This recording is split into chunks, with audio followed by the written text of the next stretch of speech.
দীর্ঘ ৮ বছর পর নিজেদের জমি ফিরে পেলেন প্রাক্তন সেনা। আদালতের রায়ে খুশির হাওয়া হিঙ্গলগঞ্জে। হিঙ্গলগঞ্জ ব্লকের সান্ডেলভি গ্রাম পঞ্চায়েতের ১৩১ নম্বর বুথ এলাকায় দীর্ঘ ৮ বছর ধরে দখল হয়ে থাকা জমি অবশেষে ফিরে পেলেন প্রাক্তন সেনাকর্মী শরদিন্দু মণ্ডল।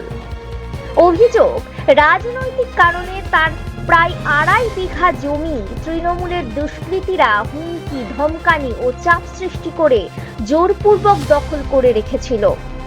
জানা যায়, ঘটনার পর শরদিন্দু মণ্ডল স্থানীয় প্রশাসনের দ্বারস্থ হলেও প্রথম দিকে কোনো সুরাহা মেলেনি। পরে বাধ্য হয়ে তিনি আদালতে শরণাপন্ন হন।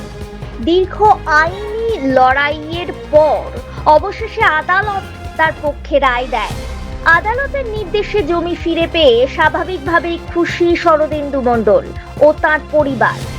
এই রায়ের আনন্দে এদিন তিনি রাস্তায় গাড়ি থামিয়ে এলাকার মানুষদের মধ্যে মিষ্টি বিতরণ করেন।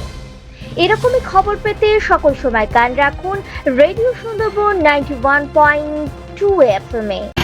জমি পেয়ে মহাবিদ্যার জমিতে মাটি টাটি ফেলে দিয়েছিল। তারপরে পুলিশ প্রোটেকশন আমরা পেয়েছিলাম। তারপর থেকে ওরা পুলিশ প্রোটেকশন আমার পকেটে থাকে, ওরা কোর্টের কাগজ পকেটে থাকে। তুমি যাও, কই তোমার পুলিশ আসুক। মহাবীরের রাজত্বে মহাবীর পুলিশ সব কবজা করে রেখে।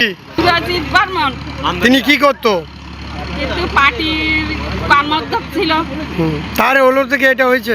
হ্যাঁ, তার নেতৃত্বে হয়েছে, ওর নেতৃত্বে হয়েছে এটা। কি চাইছেন? কি চাইছেন এখন? এখন চাইছি কোর্টের আদেশে আমি পেয়েছি।